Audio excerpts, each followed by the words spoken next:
आदरणीय बंधुओं, ओम नमः शिवाय। शिवलिंग की अर्चना अनादिकाल से जगत व्यापक है। स्वस्टीय धर्म के प्रचार के पूर्व पाश्चात्य देशों की प्रायः सभी जातियों में किसी न किसी रूप में लिंग पूजा सर्वत्र प्रचलित रही है।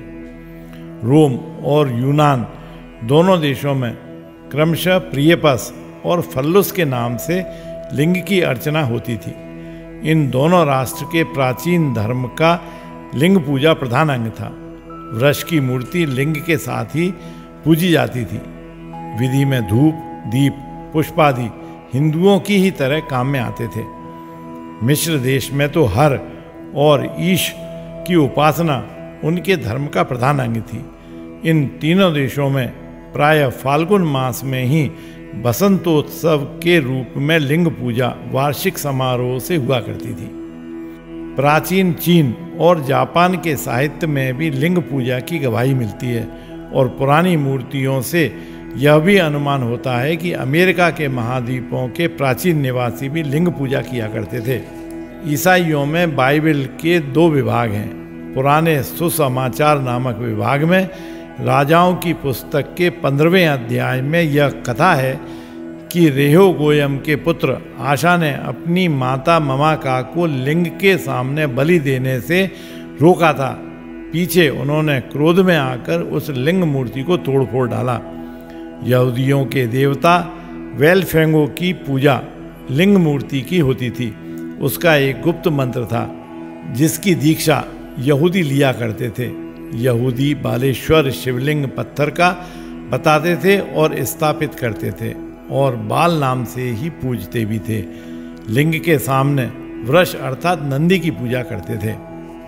कर्नल टाड के अनुसार मोहम्मद साहब ने पहले लात नामक अरब के देवताओं की उपासना लिंग के रूप में हुआ करती थी और सोमनाथ के शिवलिंग को भी पश्चिमी लोग लात ही कहते थे।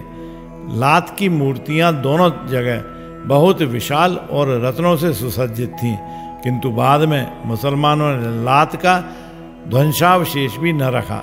परंतु मक्केश्वर तो अब तक लिंग रूप में काबे में पधारे हुए हैं। मक्केश्वर लिंग काले पत्थर के हैं। इसे मुसलमान असबद कहते हैं। पहले इजरायली और यहूदी इसकी पूजा किया करते थे। अब काबे में इस मूर्ति की पूजा नहीं होती, किंतु जो मुसलमान हज करने जाता है इस मूर्ति का चरण चुम्बन करता है। लिंग पूजा का पाश्चात्य देशों में इतना प्रचार था कि लिंगार्च एक संप्रदाय ही समझा जाता था जिसका अस्तित्व सभी देशों में पाया जाता है। पश्चिमी देशों के अनेक प्रसिद्ध स्थानों में अब तक लिंग देखने में आते हैं। गिरजाघरों, धर्मस्थलों, अजायब घरों में भी लिंग रूप में पत्थर स्मारक के रूप में रखे देखे जाते हैं।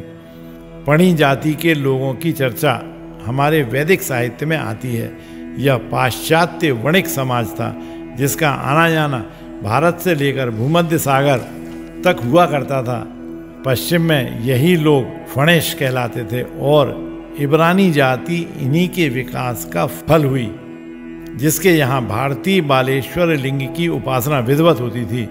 मंदिरों की बनावट भारतीय ढंग की थी, जैसे उनके ध्वंसावशेष से अवगत होता है। इस बालेश्वर लिंग को बाइबल में शियून कहा जाता है। इस घने सदृश्य को देखकर अनेक प्राक विद्या विशारद कहलाने वालों ने यहाँ तक अटकल का घोड़ा दौड़ाने का साहस किया कि उनकी दृष्टि में भारत के लोगों ने लिंगोपासना पश्चिमी देशों के लिंगायत संप्रदाय वालों से ही सीखी है। अमेरिकी महाद्वीप में पेरूविया नामक स्थान में वहाँ के प्राचीन निवासी रहते हैं। उनका पुराना राजवंश सूर्यवंशी कहा जाता है और वह राम सीतोया नाम का एक महोत्सव भी करते हैं। वहाँ की मध्यवर्ती कुछ जातियों में ईश्वर को सिब्रू कहते हैं। फ्रीजिया देश में जो आसुरिया देश या छोटी एशिया का एक भूखंड है, वहाँ के निवासी सेवा या सेवाजीय नाम के देवता की उपासना करते हैं। जिस समय मंत्र दीक्षा लेते हैं उस समय सांपों की पूजा की जाती है। मिस्र में भी सेवा देवता के साथ सर्प का संबंध है। यह व्याल मालधारी भगवान शिव के सिवा और कोई नहीं है। त्रेता युग की बात करें तो पहले दशानन रावण और फिर भगवान श्री राम ने संपूर्ण विश्व में सनातन धर्म की स्थापना की थी। यही स्थिति द्वापर युग में भी निरंतर बनी रही। यदि श्रीमद् देवी भागवत पुराण का ध्यानपूर्वक अध्ययन करें तो भारतीय राजाओं के नाम सहित विश्व के किस किस क्षेत्र, नदी, समुद्र, पर्वतों पर शासन होकर सनातन धर्म स्थापित था और उसका संचालन देवभूमि भारत से होता था, स्पष्ट होता है। इन प्रमाणों पर विचार करने से इस बात में तनिक भी संदेह नहीं रह जाता कि लिंग पूजा बहुत प्राचीन है और संसार में साधारणतया किसी काल में अवश्य फैली हुई थी और सर्वत्र लिंगोपासना का प्रचार था। बाबा कैलाशी के आदेश से शिवा मिशन न्यास शिवत्व की पुनर्स्थापना के लिए विगत 16 वर्षों से निरंतर प्रयासरत है। यदि आप इस वीडियो से सहमत हैं तो अपने स्तर पर जहाँ हैं, जैसे हैं, शिवत्व की पुनर्स्थापना में लग जाएं और सभी धर्म, जाति एवं संप्रदाय के व्यक्तियों को शिवलिंग पूजा एवं ओम नमः शिवाय महामंत्र के जप के लिए प्रेरित करें।